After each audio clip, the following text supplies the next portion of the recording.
10장 36절 보겠습니다. 자, 제가 먼저 한 구절 봉독하겠습니다. 너희에게 인내가 필요하면 너희가 하나님의 뜻을 행한 후에 약속하신 것을 받기 위함이라. 자, 인내가 필요하면 하나님의 뜻을 행하고 약속을 받기 위함입니다. 자, 가장 쉽게 생각하면은 우리가 어떤 일을 했습니다. 그럼 이 일에 대한 보상이 있지 않습니까? 대부분은 가장 쉽게 말하자면 이제 우리가 하루에 나가서 일을 하고 그 일에 대한 보상을 받습니다. 뭐 대부분 이 일을 하고 보상하고 주어진 이 시간은 대부분 정해져가 있습니다. 그죠? 그 미국에서는 2주에 한 번씩 사례를 받고 2주에 한 번씩 페이를 받고 아니면 이제 노동자는 하루에 일하면은 그 하루에 일 마치고 바로 또 그 자기를 고용한 사람한테 하루 일당을 받고 대부분은 어떤 일이나 어떤 행함이 있으면 그 보상이 그렇게 길지 않습니다.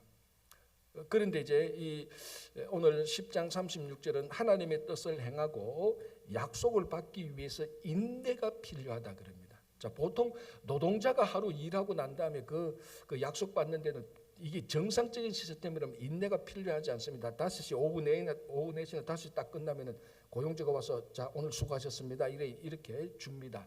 아니면 이게 2주에 한 번씩 그 은행 어카운트를 통해서 회사로부터 돈이 들어오면 그건 인내가 필요 없죠. 그냥 딱 2주 뒤면 딱딱 들어오니까.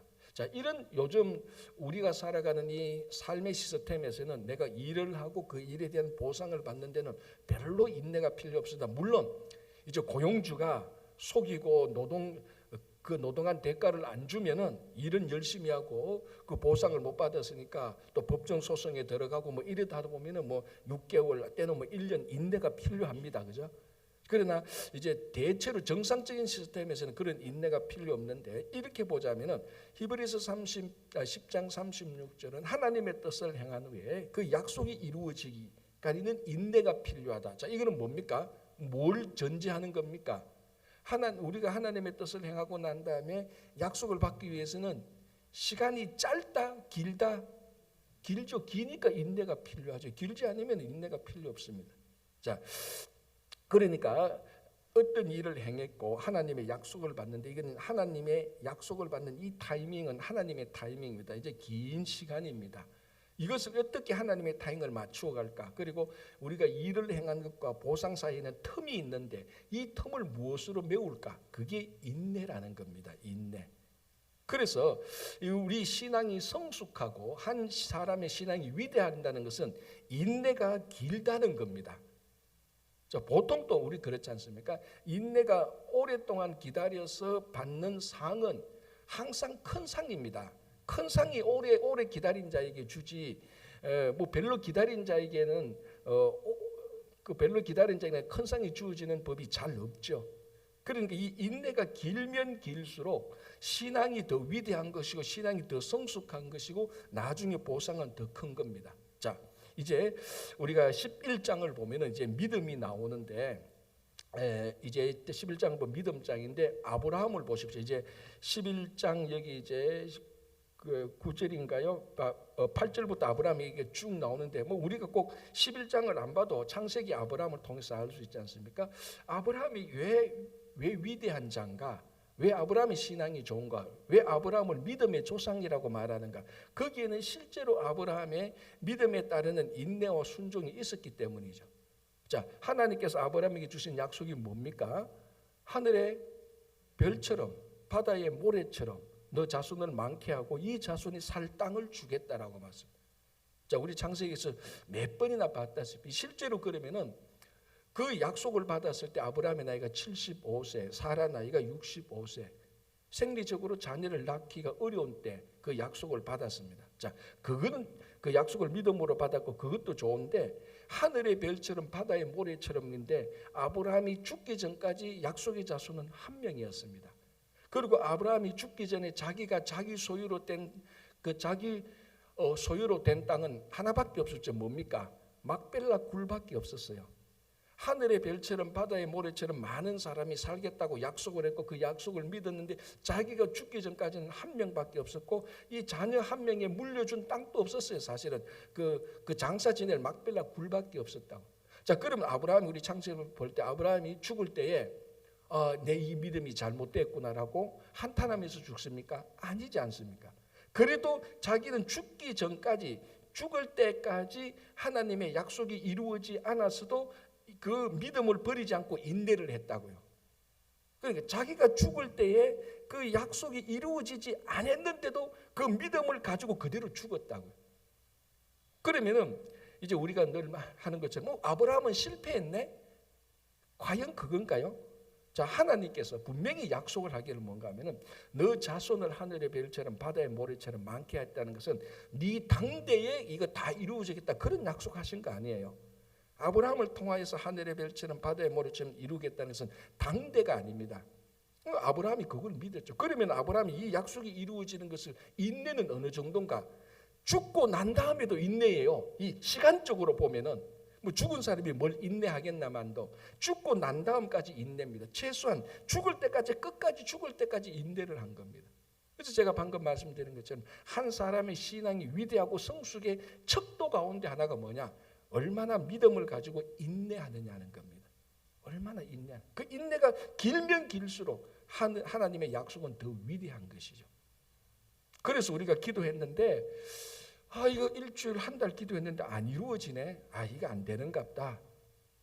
아니죠. 그 이면을 보면은 내가 기도했는데 기도 약속 가운데, 이 기도 제목 가운데 한 달 됐는데, 두 달 됐는데, 6개월 됐는데, 1년 됐는데 이루어지지 않는다. 자, 그러면 우리가 인내가 있는 사람이면, 믿음과 인내가 있는 사람이면은 이 기도가 이루어지지 않는, 지금 1년 내로 이루어지지 않는 이 기도의 이면에는 하나님의 더 큰 약속이 있구나. 그거 믿을 줄 알아야 되는 겁니다.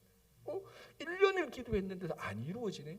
하나님은 이 기도 제목을 통해서 더 크게 이루으실 것이 있는갑다. 그럼 우리 좀 더 인내하자. 끝까지 기도하고 그 기다리는 것 아닙니까?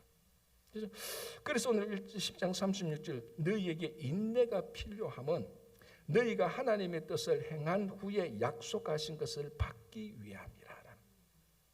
자, 또 하나 이 패턴에서 전제가 있습니다. 뭡니까? 하나님의 뜻을 행한 후에, 자, 이거는 하나도 하지 않고 하나님의 뜻을 행하지 않고 그냥 터무니없는 것을 자기가 확신하고 있습니다. 자, 아브라함을 보시오. 아브라함은 하나님의 뜻을 분명히 행했죠. 갈대아 우르를 떠나라 그랬습니다. 분명히 떠났습니다.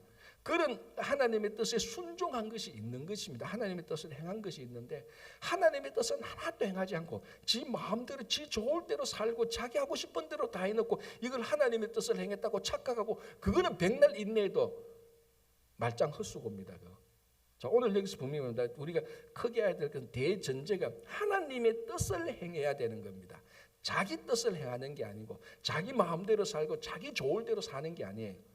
그걸 행하고 하나님의 뜻을 행하고, 여기에 대해서는 반드시 하나님의 약속의 보상이 있다고 성경 전체를 통해서 약속해 넣었습니다. 이거는 의심할 필요가 없습니다. 영원하신 하나님께서 약속을 해 넣었으니까. 그래서 우리가 히브리서에서 특별히 대제사장직을 걸고 할 때는 하나님이 하나님 자신을 걸고 맹세했다. 예수님도 자기보다 더 큰 자를 두고 맹세했다 할 정도로 이거는 100%가 아니고 5000% 확실한 겁니다. 이거는 의심할 필요도 없고, 문제는 우리 측에서 볼 때는 두 가지입니다. 내가 하나님의 뜻을 행했느냐, 요거 일단 전제 조건이죠. 하나님의 뜻을 행하고 자기 마음대로 실컷 살아놓고 내한테는 왜 하나님의 약속 안 이루어져? 내 오래 기다렸는데. 잘못 기다리는, 하나님의 뜻을 행하지 않고 기다리는 거 안 되고, 두 번째는 하나님의 뜻을 행하고는 이 약속의 보상 사이에 긴 시간에는 인내로 이 틈을 메워야 되는 겁니다. 그게 10장 36절에서 우리에게 주신 하나님의 약속입니다. 자, 37절 이제 여기에 대한 것으로 이제 37절 38절 또 해석을 또 같이 또 이어서 말합니다. 37절 잠시 잠깐 후면 오실 리가 오시리니 지체하지 아니하시리라. 자, 이제 요것도 우리가 이 성경이 기록된 그 시점에서 봐야 되는 겁니다. 아무래도 히브리서를 썼던 분들도 히브리서 썼던 분도 처음 바울이 생각한 것하고 같은 생각이 여기서 나타납니다. 예수님이 좀 있으면 오겠다.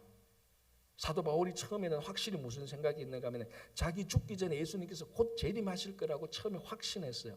그런데 이 생각이 바뀌잖아요. 아니, 바뀌는 게 아니고 진짜 하나님의 재림 시간을 언젠지는 모르겠지만 재림이 연기되고 있다는 것을 확신했습니다. 뭘 통해서 확신합니까?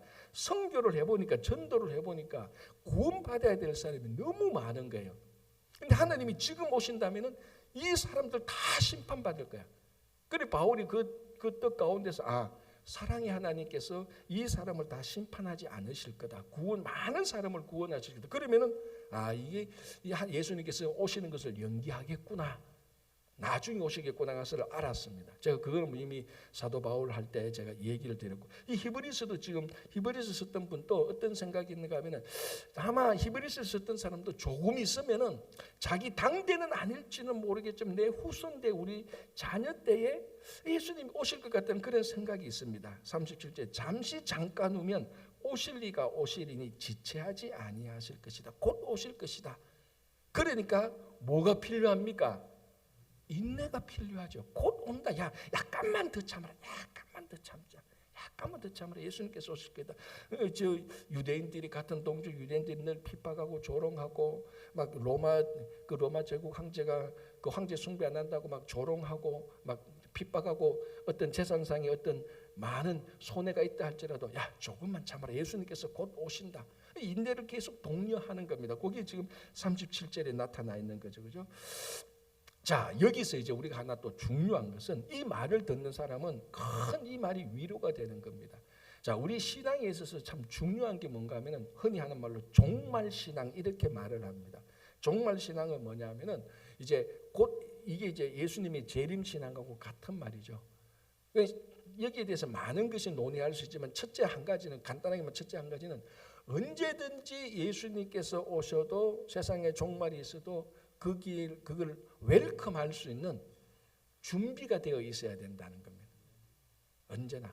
그리고 이 종말 신앙은 지금 세상에 있는 이 모든 것들이 종말에 가면은 이런 것들은 하나님 나라에서는 아무런 가치가 없는, 세상에 있는 것들은 우리 삶의 영원한 목적이 아니다라는 것을 아는 겁니다. 이 세상에 있는 것들이 우리들의 영원한 목적이 아니잖아요. 수단이 아닙니까? 우리의 영원한 목적은 결국 하나님 나라에 있는 겁니다. 참 이게 살아가면 갈수록 이게 성도들한테 큰 도전이 된다는 걸 제가 계속해서 느끼는 겁니다. 자, 여러분 솔직히 그러면 이 세상에서 우리가 살아가는 게 모든 게 우리 삶의 목적이 아니라는 것을 확실히 고백합니까, 진짜로? 이거 확실히 고백하면요, 진짜 이 세상에 우리의 영혼을 둘 만큼 미련의 가치를 둘 거 없습니다. 제가 늘 얘기하지 않습니까? 애들이 이제 오후 한 3시부터 그 놀이터에서 그 소꿉놀이를 합니다. 장난감을 가지고 놉니다. 이제 역할극을 하죠. 넌 엄마 해, 난 아빠 할게, 넌 아들 해, 넌 딸 해. 아니 난 내가 형 할 거야, 동생 할 거야. 옥신각신하다가 소꿉놀이 막 합니다. 뭐 모래 가지고 집도 짓고 막 합니다. 근데 한 7시 대가 해지니까 각각의 아이들의 부모가 다 데리고 갑니다. 그러면 그 소꿉놀이 하는 거 그거 아무 필요 없는 거죠. 우리 인생이 그렇다는 겁니다. 이 땅에서 사는 거 다 소꿉놀이 하는 거 같죠. 막 목숨 걸고 내가 아들 할래, 내가 형 할래, 동생 할래 막 싸웁니다. 그런데 때가 되면 하나님께서 다 불러가는 거죠. 7시 되면 저녁 7시 되면 야 누구야 오늘아 저녁 먹자면은 진짜 집은 이 소꿉놀이터 이게 진짜 집이 아니고 자기가 어머니가 아버지가 부르는 그 집이 진짜 집 아닙니까? 그러면 이 땅에 그 소꿉놀이 했던 게 자기 어린아이들의 목적이 아니지 않습니까? 그냥 오늘 하루 즐겁게 오후 시간을 놀 하나의 수단이죠, 수단. 그거하고 똑같습니다. 그래서 이런 것들이 우리 종말 신앙하고 같이 맞물리는 겁니다. 그렇죠? 그래서 7절에 잠시 잠깐 후면 오시리가 오시리니 지체하지 아니할 것이다. 나의 의인은 38절 나의 의인은 믿음으로 말미암아 살리라. 자, 이건 이제 로마서에서 나오는 위대한 사도 바울의 고백이죠. 의인은 믿음으로 말미암아 살리라. 자, 곧 예수님께서 오실 것인데 우리가 믿음으로 계속해서 살아가지고 이제 믿음의 이야기를 하는 겁니다. 그래서 이제 11장에 이제 2구절, 3구절 되면 믿음 이야기가 본격적으로 나오는 거죠. 자, 예수님께서 곧 오신다. 야, 우리가 믿음으로 우리 의인은 우리 믿는 자들은 우리 성도들은 믿음으로 살 것이 아닌가 이렇게 얘기합니다. 자, 39절 보겠습니다. 우리는 뒤로 물러가 멸망할 자가 아니요 오직 영혼을 구원함에 이르는 믿음을 가진 자니라. 자, 이게 이 문장을 가만히 보면 이게 우리는 뒤로 물러가 멸망해서는 안 됩니다. 이렇게 말하는 게 아니에요. 어떤 이게 39절은 명령이나 권유나 권면의 말이 권면하는 말이 아니라는 겁니다. 무슨 말입니까? 지금 제가 무슨 말을 하고 싶어 하는 거냐? 우리는 뒤로 물러가서 멸망해서는 안 됩니다. 전진해야 됩니다. 이런 명령을 하거나 권유하거나 권면하는 말이 아니고 뭐라는 겁니까? 사실이라는 겁니다. 이게 그냥 우리는 뒤로 물러가는 사람이 아니다라는 겁니다. 물러가서는 안 돼요. 권면도 명령도 아닌 명확한 사실이라는 겁니다. 자, 우리는 뒤로 물러가 멸망할 자가 아니요. 왜 우리는 뒤로 물러갈 자가 아닌가? 이제 그 다음 나오죠. 오직 영혼을 구원함에 이르는 믿음을 가진 자다. 우리는 영혼을 구원하는 믿음을 가지기 때문에 우리 성도라는 믿음을 가진 성도는 어떤 사람인가? 우리는 멸망할 자가 아니라는 겁니다. 이게 그냥 사실이에요. 권면한다고 여러분 멸망할 자가 되어서는 안 됩니다. 자, 여러분 한 사람에게 당신은 멸망할 자가 되어서는 안 됩니다라고 이렇게 권면하고 이렇게 명령해서는 하는 이유는 뭡니까? 이 사람이 멸망할 수가 있기 때문에 그러는 거예요. 이 사람이 멸망할 수 있으니까 멸망해서는 안 돼요. 전진해야 됩니다. 이 권면하고 명령을 하는 겁니다. 만약에 내가 봤을 때 이 사람은 명확하게 멸망할 사람이 아니야. 확신해. 그럼 그런 말을 안 한 거예요. 왜? 이미 사실이니까. 지금 39절은 그걸 말합니다. 우리는 뒤로 물러가 멸망할 자가 아니다. 명확한 사실이라는 거예요. 왜? 우리는 영혼을 구원하는 믿음이 있잖아. 믿음이 있는 자가 어떻게 멸망하느냐. 그것을 이제 모르는 사람들한테 말하는 게 아니고 확신, 이 히브리서를 읽는 자들에게 당신이 누군가를 알아야 된다. 당신은 믿음이 있기 때문에 멸망하는 사람이 아니다. 절대로 멸망하는 사람. 그래서 이 땅에서 환난이 당해도 걱정하지 마라. 당신은 멸망하는 사람이 아니다라고 사실을 우리들에게 깨우쳐 주는 겁니다. 자, 이제 그래서 아까 37절, 38절에서 우리가 그 믿음을 의인은 믿음으로 말미암아 살고 우리가 믿음이 있기 때문에 우리는 절대로 멸망할 사람이 아니다라고 단정을 합니다. 자, 그리고 이제 히브리서 11장에 그 유명한 믿음장이 나오는 겁니다. 성경에 사랑장, 소망장, 믿음장, 믿음, 소망, 사랑 다 있는데 믿음장은 히브리서 11장. 자, 성경 퀴즈. 사랑장 고린도전서 13장, 부활장 다 소망장이고 부활장 고린도전서 15장. 그래서 유명한 그러니까 그 장을 읽으면 믿음 그리고 부활 그리고 사랑이 명확하게 드러나는데 그 유명한 가운데 하나가 오늘 히브리서 11장 그 유명한 믿음장입니다. 이 믿음장은 구약에 나타난 많은 믿음의 선진들의 그들의 삶을 전부 다 믿음이라는 안경을 끼고 다 바라본 겁니다. 사실 그래서 이 히브리서 11장을 통하여서 구약 성경을 보면은 구약 성경을 볼 때 발견하지 못했던 것을 히브리서 11장을 보면 딱 나타나는 게 그 가장 대표적인 게 아벨이죠. 아벨의 제사입니다. 자, 이제 우리가 보겠지만요. 이 아벨의 제사를 믿음으로 보면 구약 창세기 때 아벨과 가인이 드렸던 그 제사의 참 특징을 거기서는 완전하게 다 알지 못하는데 히브리서 11장을 보면 왜 하나님이 아벨의 제사를 받아들였고 가인의 제사를 거절했는가? 11장에 왔어야 명확히 우리가 다 알지 못했는 것을 한 가지를 알 수 있는 거예요. 이제 그 유명한 믿음장인데요. 자, 1절. 믿음은 바라는 것들의 실상이요 보이지 않는 것들의 증거다. 아마 전 세계적으로 모든 인류가 가진 문서, 기록된 책들 사람들이 했던 말들 그 모든 것을 다 어마어마한 양이 않겠습니까? 그 모든 것을 다 합쳐도 믿음에 대한 정의를 히브리서 11장 1절보다 더 정의를 잘한 건 없습니다. 믿음이 뭐냐? 바라는 것들이 실상이다. 보지 못하는 것들이 증거가 아니냐. 이 실상이라는 말과 증거라는 말, 믿음을 실상. 자, 원래 믿음은 사실은 실상이 아니잖아요. 믿음이 지금 현재 내게 실상이 없는 거에 대한 마음의 바람이 믿음입니다. 그런데 히브리서는 믿음은 곧 실상이라고 바로 연결을 시키는 거예요. 또 믿음은 뭡니까? 보이지 않는 것들의 증거다. 자, 증거 에비던스는 보이는 것이 에비던스예요. 그런데 믿음은 보이지 않는 것들이 증거다. 사실은 이런 거는 우리 일반적인 사회 통념상으로는 증거가 안 되는 거예요. 안 보이는 게 어떻게 증거냐. 그러나 히브리서 11장은 그 우리가 생각하는 일반인들이 생각하는 삶의 믿음에 대한 생각을 다 뒤집어 놓고 있습니다. 자, 2절 보겠습니다. 선진들이, 믿음의 선진들이죠. 이로써 증거를 얻었느니라. 이게 가만히 생각해보면 정말 이게 세상 사람들이 생각하는, 일반 사람들이 생각하는 증거라는 데 대한 것을 완전히 업사이드 다운 시키는 거죠. 자, 증거는 뭡니까? 아까 말씀드린 것처럼 보이는 게 증거입니다. 자, 우리가 그 경찰들의 이야기 또는 드라마 보면은 정황상 심리적으로 모든 게 이 사람이 범인인데 범인을 체포해서 감옥에 가둘 수가 없어요. 왜? 증거가 없으니까. 상황하고 모든 걸 다 맞춰도 범인이 맞아. 우리가 그게 뭡니까? 미국의 그 옛날에 그 풋볼 선수 심슨 사건 있지 않습니까? 심슨 사건 그게 그거 아니었으면 미국 최고의 변호사들, 그래서 그 변호사비 때문에 망했다는 그런 얘기가 있습니다. 최고의 변호사들 다 갖다 대서 결국은 명확한 증거가 아닌 거예요. 결국은 변호사들이 어떻게 했든지 그게 그 유명한 그 사건 아닙니까? 자, 무슨 말을 하고 싶은가 하면 제가요, 세상의 증거는 명확하게 지금 우리가 이 성경책을 딱 보이고 만직해야 되는 겁니다.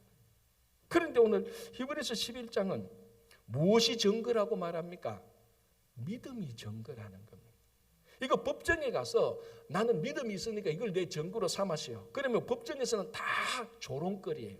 다 조롱거리. 그러니까 제가 말씀했지 않습니까? 이 11장의 믿음장은 세상이 말하는 것하고 완전히 지금 반대의 얘기를 말합니다. 아니, 증거는 보이고 만직해야 되는 건데 11장 이전에 선진들은 이로써 믿음으로써 증거를 가졌다는 것. 법정에 가서 당신이 이 사람이 당신이 한 행동에 대한 그 증거를 보이시오. 그러면은 호주머니에서 꺼내가 이게 증거입니다. 보여줘야 돼. 그런 건 없고 그 증거는 내 심령의 믿음이요. 이렇게 말하면 그 재판관이 뭐라고 하니까 웃기지 말았는데 법정 모독한다고 이렇게 말할 거예요. 그러나 성경으로 돌아가면은 가장 큰 증거는 뭐냐? 우리들의 믿음이라는 거예요. 가장 큰 증거. 그러니까 이 세상하고는 증거 차원에서, 증거 채택 차원에서는 세상은 천하 없어도 믿음을 증거를 채택하지 않습니다. 그런데 히브리서 11장을 보면 가장 강력한 증거는 믿음이라는 겁니다. 자, 그럼 그 믿음에 대한 예시를 해보라. 그게 11장 3절부터 계속해서 나옵니다. 그런데 11장을 읽어보면은 믿음이 증거가 되네라는 확신이 들 겁니다. 자, 한번 보겠습니다. 11장 3절. 믿음으로 모든 세계가 하나님의 말씀으로 지어진 줄을 우리가 아나니 보이는 것은 나타난 것으로 말미암아 된 것이 아니니라. 자, 천지 창조를 믿음으로써 안돼요. 이거는 우리한테는 맞잖아요. 우리는 천지 창조를 믿음으로 믿잖아요. 그런데 세상은 절대로 안 믿습니다. 지금 그게 여전히 과학과 종교 사이에서 가장 큰 갈등 가운데 하나가 이거 아닙니까? 창조를 믿느냐, 이 창조를 과학으로 증명하느냐. 그래서 우리가 잘 아는 대로 창조과학회도, 한국도 미국도 창조과학회가 발전해서 그 창조에 나타난 이 세상이 하도 창조가 거짓이다, 창조에 대한 증거가 없다, 창조가 과학적으로 안 맞다라고 말하니까 믿는 사람들이 함께, 믿는 그 과학자들이 함께 모여서 창조를 과학적으로 증명하고자 해서 성경이 참 진리라고, 성경이 참된 진리라고 세상에 보이는 그 모임이 창조과학회입니다. 참 큰 일을 많이 했고 중요한 일을 참 많이 했어요. 그러나 근본적으로 오늘 히브리서 11장을 보면은, 이 창조과학회가 이 사람들이 나쁘다, 잘못됐다, 이 사람들이 그렇게 하면 안 된다, 그런 말은 일치 아니에요. 정말 이 사람들은 굉장히 많은 창조에 대한 공헌을 한 사람이에요. 이런 사람들이 아직도 있어야 돼요. 그러나 가장 근본적으로 말하면은 오늘 히브리서 11장을 보면 근본적으로 창조는 피조물이 다 할 수 없는 겁니다. 그렇잖아요. 피조물이 어떤 지식이 있어도 창조를 다 알 수 없어요. 기본적으로 이 우주와 우리는 창조된 건데 피조물인데 기본적으로는 다 알죠. 결국은 창조과학계가 다 하더라도 뭘 다 하더라도 결국 기본적으로는 마지막에는 믿음이 들어가야 됩니다. 마지막에는 믿음이 들어가야 돼요. 자, 가장 쉽게 말하자면은 결국 창조니 뭐 과학이니 빅뱅이니 진화니 온갖 이론을 다 합쳐도 결국 마지막에 하나 딱 걸린 게 있습니다. 결국은 뭔가는 무에서 나와야 되잖아. 뭔가는 공기 자체도 뭐 빅뱅 뭐 해도 뭔가는 없는 것에서 나와야 됩니다. 그렇죠. 모든 논리를 다 합쳐도 없는 것에서 나와야 되는 거예요. 여기에 이제 믿음이 들어가는 겁니다. 여기 하나님이 들어가는 거예요. 그래서 히브리서 11장 3절을 가만히 생각해 보면은 결국 창조는 과학적인데 과학적인 것에서 그 결단 나는 것이 아니고 믿음으로 결단을 나는 겁니다. 물론 그 다음에는 창조과학회가 뭐 화석을 보고 이 노아의 방주가 사실이다 이런 것 너무너무 좋은 거예요. 다 좋은 거예요. 그러나 결국 창조로 들어가면은 지금까지 어떤 과학자도 이 결국은 뭐냐면 무에서 나와야 되는 겁니다. 그래서 출애굽기에 나타난 하나님의 이름을 뭐라고 말합니까? 야훼. 나는 스스로 있는 자라고 말했어요. 그래서 하나님 여호와 하나님이 모세에게 내가 전에는 이 이름으로 사람들에게 말하지 않았다. 너에게 처음 이 이름을 말한다. 야훼. 나는 스스로 있는 자다. 여기 이 스스로 있는 자가 이 우주를 창조한 것이. 그래서 결국 창조를 믿음으로 받아들이는 것. 그래서 이런 말이 있지 않습니까? 결국 성경을 믿느냐 안 믿느냐 우리의 믿음이 있느냐 없느냐는 창세기 1장 1절에서 다 끝납니다. 태초에 하나님이 천지를 창조하시는 이거를 믿느냐 안 믿느냐에 따라서 앞으로 성경을 어떻게 읽을 것인지 믿음이 있느냐 없느냐 다 결정나는 거죠. 진화가 아니고 하나님이 태초에 천지를 창조하셨다. 그걸 이제 믿음으로 우리 신앙이 이제 그 위에서 올라가는 겁니다. 그래서 11장 3절 믿음으로 모든 세계가 하나님의 말씀으로 지어진 줄 우리가 아나니. 그죠? 보이는 것은 나타난 것으로 말미암아 된 것이 아니다. 보이는 것은 보이는 것으로 된 것이 아니라는 겁니다. 보이는 것은 결국 그 뒤에 안 보이는 게 있다는 겁니다. 이게 이제 인간과 짐승의 차이 아닙니까? 짐승은 안 보이는 것을 못 믿어요. 짐승은 안 보이는 것을 인정을 못합니다. 짐승 보이는 것에만 다 좌우되는 거예요. 그러나 인간은 영혼이 있기 때문에 영혼이 있다는 것은 결국 보이는 것의 문제가 아니고 안 보이는 것의 문제잖아요. 그래서 진짜 중요한 것은 안 보이는 것이 있단 말이에요.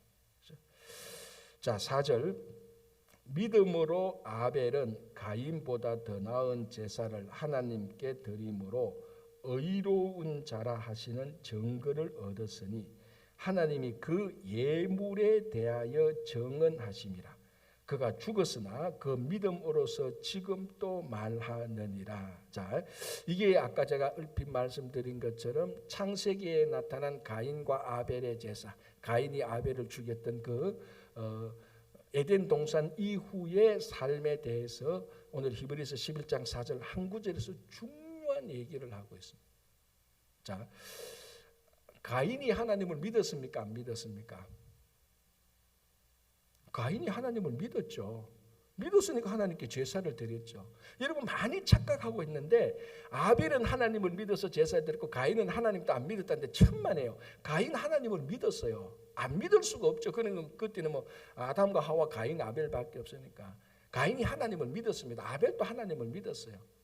중요한 거는 보십시오. 자, 보십시오. 믿음으로 아벨은 가인보다 더 나은 제사를 드리고 하나님께 드림으로 의로운 자라 하시는 증거를. 자, 이제 여기서 아까 10장 38절 의인은 믿음으로 살리라 말리야만 하고 같은 맥락이 나옵니다. 로마서도 그렇고 성경 전체가 결국 우리가 의롭게 되는 근본은 믿음입니다.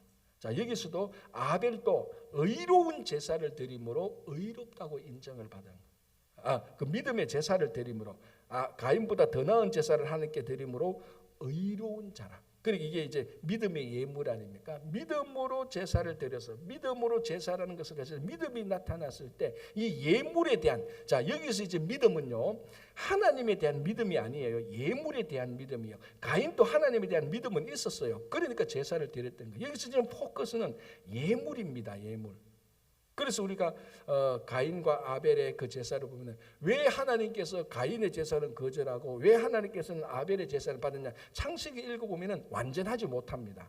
이 히브리서 11장을 봐야 완전한 게 나타납니다. 아벨은 하나님을 믿었고 그 예물에 대한 믿음도 있었던 거예요.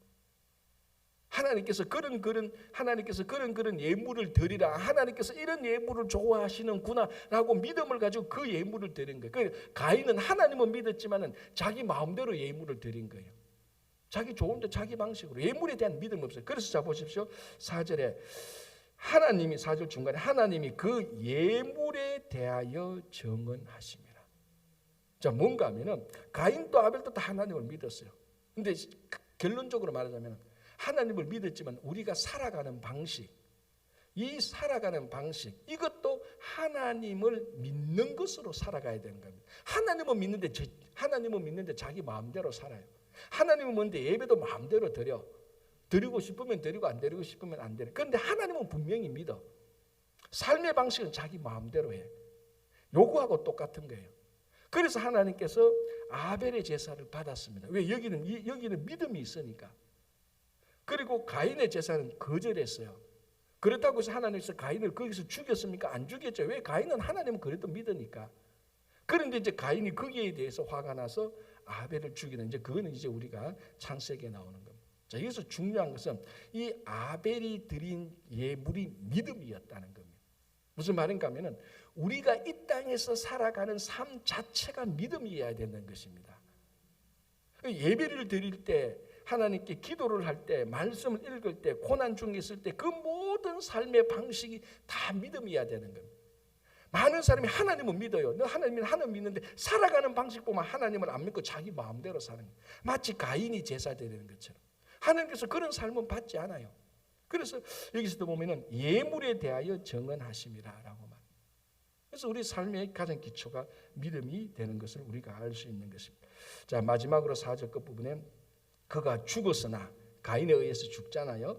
믿음으로서 지금 또 말하느니라. 믿음으로서 지금 또 말하느니라. 그래서 히브리서 11장에 믿음의 선진들을 이야기를 쭉 하고 있는 겁니다. 그 믿음을 가진 사람들. 우리가 지금도 그 사람들. 자, 여러분 솔직히 우리가 민족적으로, 인종적으로, 역사적으로 보면 우리가 아브라함하고 무슨 상관이 있습니까? 그 4,000년 전, 지금 2,000년, 4,000년 전에 그 갈대아 우르에서 떠나서 그 하란으로 갔다가 그 가나안에 갔다가 뭡니까? 가나안에 갔다 애국으로 갔다가 뭐 이렇게 살았던 그 4,000년에 있었던 우리 민족도 아니고 아무하고 인종적으로 역사, 믿음이 아니면 우리하고 아무런 연관이 없어요. 그렇지 않니? 우리가 왜 주일마다 나와서 성경인데 아브라함은 4,000년 전 우리하고 아무런 믿음, 아무런 관련도 없는 사람인데도 불구하고 우리가 지금 그 아브라함의 믿음을 본받고 있다고. 왜? 거기 11장 4절 끝부분에 그 믿음으로서 지금 또 모든 믿음의 선진들이 말하고 있는 겁니다. 그 믿음의 선진들이 지금 또 우리하고 인종적, 민족적, 역사적, 문화적 어떤 관련이 없어도 믿음 하나로 연결되어서 그 죽었지만은 이 땅에서 없지만은 그 믿음이 여전히 우리들에게 말을 하고 있는, 그리고 그 믿음을 듣고 있는 겁니다. 그래서 아벨은 죽었다. 그러나 여전히 지금 또 믿음으로 말하고. 가인은 죽었지만 가인은 믿음이 없었기 때문에, 이런 믿음이 없었기 때문에 가인의 삶을 우리가 본받지는 않습니다. 그죠? 그래서 오늘 우리가 오늘 여기까지만 보겠지만 우리의 삶의 가장 기초가 되는 건 믿음입니다. 믿음이 없으면 사실 믿음이라는 말하고 신앙이라는 말하고 같은 말이죠. 믿음이 없으면 신앙인이 아니죠. 크리스찬이 아니죠. 그래서 다시 한번 우리가 가장 신앙의 근본이 되는 이 믿음을 우리가 다시 한번 견고히 다지는, 그리고 믿음 속에서 살아가는, 그리고 하나님의 뜻을 행한 후에 인내를 가지고 살아가는 여러분 되시기를 바랍니다. 기도하겠습니다. 하나님 감사합니다. 오늘 하루를 살아갑니다. 오늘 하루의 삶도 하나님의 약속을 기다리는 고귀한 믿음의, 고귀한 인내의 삶이 되게 하여 주시옵소서. 여전히 우리가 견고한 믿음 위에 서서 세상의 유혹이 오고 세상의 딴소리들이 들려도 사람들이 다른 소리를 해도 다른 목소리를 내도 흔들리지 않는 견고한 믿음의 반석 위에 서게 하여 주시옵소서. 우리 모든 자녀들 지켜주시고 이제 곧 백투스쿨을 하게 됩니다. 한 학년 더 올라가는데 믿음과 지혜와 건강과 아름다움을 주시고 우리 교회 어르신들 다 강건하게 하여 주시고 그래서 병상에 있는 모든 한우를 다시 회복하게 하여 주시고 오늘 또 특별히 일터에서 수고하시는 모든 손길들 발길들 강건하게 붙들어 주시고 언제 어디서 무엇을 해도 하나님에 대한 우리 삶에 대한 하나님께서 지켜주시는 이 믿음이 흔들리지 않도록 도와주시옵소서. 특별히 이번 주 또 새가족 환영회가 있는데 또 저희들이 새가족들을 잘 환영하여서 기쁜 귀한 잔치가 되게 하여 주시옵소서. 감사하오며 예수님의 이름으로 기도합니다. 아멘. 자, 이렇게 기도하시고 돌아